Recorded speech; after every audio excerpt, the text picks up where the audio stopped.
Les amis, bonjour et bienvenue dans cette nouvelle vidéo où nous sommes aujourd'hui au salon Ever à Monaco. Je suis au Grimaldi Forum. Comme à chaque fois dans les salons, je vous dis, il y a toujours des petites pépites, des petits facteurs X qui méritent la peine de se déplacer. Même si je suis quand même un régional de l'étape, étant de la Côte d'Azur également. On va commencer tout de suite par ce que l'on voit derrière moi, ce sont des engins de chantier. Vous avez peut-être vu la vidéo que j'ai fait chez Nouveau Monde Graphite, qui est cette mine carbone neutre. C'est Caterpillar qui va leur fournir les engins de chantier. Mais là, il y a une autre marque qui s'appelle Mecalac, qui est une entreprise française qui propose également ce genre d'engin. Alors on voit ici, on a une pelleteuse, je ne sais pas vraiment comment ça s'appelle.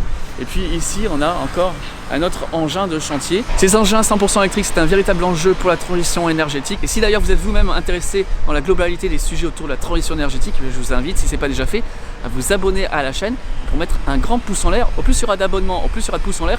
Et au plus on pourra peut-être aller visiter notamment l'usine de Mecalac pour voir comment on fabrique ce type d'engin 100% électrique. C'est parti maintenant, direction le salon. Alors ici, il y a notamment les constructeurs qui viennent présenter leur voiture. Et on a ici une Alpine, version dérivée de la nouvelle Renault 5 qui est présente. On peut jeter un petit coup d'œil. On a des nouveaux phares. On retrouve ici aussi l'écran, le logo Made in France.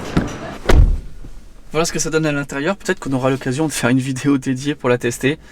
Dites-moi ce que vous en pensez. Peut-être que si vous suivez la chaîne, vous avez une idée de ce que j'en pense.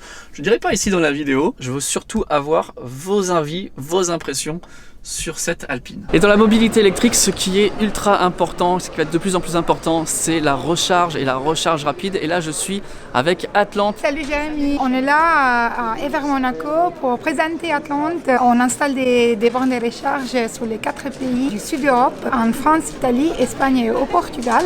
Et on est là surtout avec les associations des conducteurs de véhicules électriques, notamment la FAUV, AOV et UV pour France, Espagne et Portugal. Je vous invite à aller dans nos stations et à les tester et nous dire ce que vous en pensez. Et pour vous, quel est le point principal aussi d'une bonne station de recharge pour voiture électrique? Dites-le moi en partie commentaire. Toujours un facteur X sur un salon et quelque chose d'inédit qu'on n'a jamais vu. Si vous êtes fan de spatial, regardez ce qu'il y a derrière moi. C'est un rover développé par Venturi. Ils sont ici chez eux à Monaco.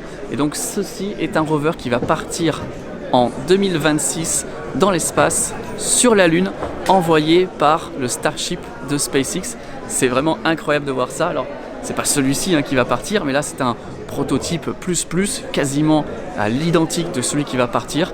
Donc on va avoir ici un bras robotique pour collecter des échantillons. On pourra mettre les échantillons dans des boîtes qui sont là. Regardez ces roues qui ont été développées spécialement pour aller sur la Lune, c'est juste incroyable. J'ose pas y toucher tellement que c'est presque de l'orfèvrerie cette histoire. Voilà, déformation ici. En 2026, il va être complètement autonome, robotisé, mais il est aussi possible de le piloter quand il y aura des astronautes qui seront sur la Lune. On a 2 emplacements ici, avec, vous voyez, une manette, une espèce de joystick pour pouvoir le contrôler. Donc ça sera un rover lunaire quelque part. On a un panneau solaire ici qui va se plier pour alimenter le rover. Et la batterie est développée ici à Monaco. Et ce plus petit rover devrait partir sur la Lune, lui, l'année prochaine. Dans une idée de développement durable, d'économie circulaire, de produire un produit fait localement également, Wheel and Wood, ce sont des vélos électriques qui ont la particularité d'avoir un cadre en bois. On a le moteur ici qui est fait en France, du côté de Lyon. Ici au salon, on a 3 modèles, un en 24 pouces, ici en 20 pouces, et on a également un vélo cargo. Ce qui est intéressant, c'est qu'on va pouvoir modifier la planche ici, un petit peu comme on peut modifier les planches de skate, avoir un décor personnalisé. Dites-moi ce que vous en pensez en partie commentaire. En tout cas, c'est hyper original. Le moteur et la batterie sont faits en France. Tout le reste, la conception et l'assemblage, c'est fait en Haute-Savoie. Quel est l'intérêt de l'hydrogène? On sait qu'il y a des voitures à hydrogène qui existent, mais ça peut servir aussi à nettoyer des moteurs. Et on va nous expliquer ça tout de suite. Nous avons élaboré un système qui produit de l'hydrogène THD très haut débit. Cet hydrogène-là et cette production, elle est faite bien entendu grâce à des électrolyseurs qui se trouvent en bas du moteur que vous pouvez voir ici. Ces électrolyseurs-là, ils sont accouplés à des algorithmes. Cette intelligence artificielle va calculer la quantité à produire, les litres, l'injection, si c'est de l'hydrogène comprimé ou de l'hydrogène neutre en très haute pression. Nous avons la petite machine qui peut répondre à la dépollution et à la décarbonation des moteurs thermiques tout ce qui est véhicules, camions, motos. Nous avons la grande version qui est le Léviathan, qui fait tout ce qui est maritime, BTP, tracteur, etc. Et nous avons sorti notre nouveauté pour le salon d'aujourd'hui, c'est le générateur d'hydrogène embarqué connecté qui peut produire de l'hydrogène entre 1 litre et 12 litres minute en fonction de la demande et qui est embarqué constamment dans les bus et dans les camions. Nous allons sortir la version pour les véhicules d'ici avril 2025. Le système est accouplé à un monitoring pour suivre aussi la consommation des carburants et la pollution CO2 et les NOx. Et ça permet aussi d'éviter de consommer beaucoup de AdBlue pour les camions et les poids lourds. Il y a une application qu'on peut télécharger en ligne sur les portables, soit sur les tablettes. Les tablettes peuvent se lever et l'ingénieur peut travailler avec la tablette où il veut et choisir le type de véhicule, type de moteur. Même des véhicules hybrides on peut faire. Et si on a un véhicule qui n'existait pas dans la liste, nous sommes les magiciens. On appuie là et puis on rentre les données. Alors qu'est-ce que t'en penses de la BYD? Ah bah écoute, viens voir. Ah ouais, c'est pas mal quand même. Hein. Oh, Ça c'est quand même sympathique. ça c'est de la techno, hein. Oh, Chinese qualitat. Chinese qualitat, ouais. Oh là le bruit là. de la fermeture de porte, ça va. Ah ouais, c'est pas mal. Et le reste? Après, bon, l'écran, c'est bien, ça fait quand même très Tesla. Regarde, c'est une des rares voitures électriques où tu retrouves les deux chargeurs à induction, Ah ouais. côte à côte. Tu poses ton téléphone, tu peux le voir. Ouais.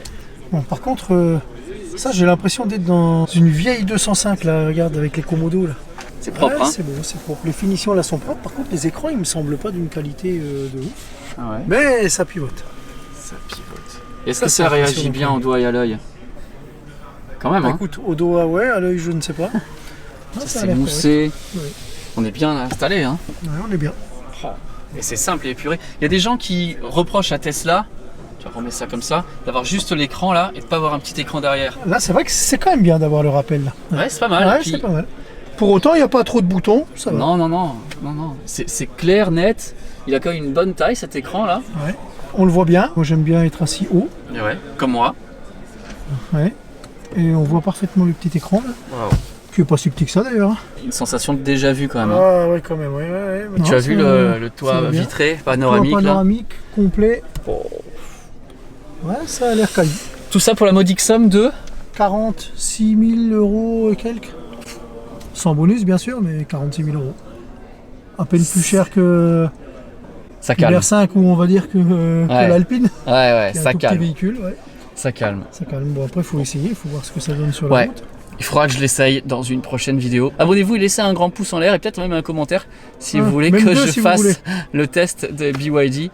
En tout cas, moi, elle m'intéresse pas mal cette voiture. Et là, il y a un stand qui m'intéresse. Rélion, seconde vie des batteries lithium. On va poser des questions. Salut, Salut. ça va? Ouais, très bien, merci. Je voulais savoir qu'est-ce que c'est recyclage, deuxième vie des batteries. Qu'est-ce que tu fais? Tu les recycles, tu les réutilises? Comment ça marche? Relion Factory, on récupère des batteries issues de la mobilité, des vélos, trottinettes. On les démantèle, on les teste, on les diagnostique. On va jusqu'à la traçabilité, depuis leur première vie jusqu'à leur remise sur le marché. Ces cellules issues de la mobilité, on les adresse à des utilisations stationnaires, moins gourmandes en énergie. On les met un peu à la retraite pour les tirer au bout de leur capacité sur l'alimentation de caméras de surveillance, relais d'antenne 5G, des applications plus douces, voilà. Combien de temps de vie en plus? Ça dépend de leur état de santé, Ouais. en fonction de leur première vie, si elles ont bien travaillé ou si elles sont encore au top. En moyenne, c'est entre 7 et 10 ans, en fonction de l'appareil et de la consommation. Du coup, on a tout un système d'analyse et de diagnostic et surtout d'analyse prédictive qui nous permettent d'attribuer la bonne cellule à la bonne application pour prolonger sa durée de vie. Ok. Donc là, on est sur la petite mobilité. On a une usine qui ouvre du côté du Rove, près de Marseille. Ah bah moi je suis à Cannes.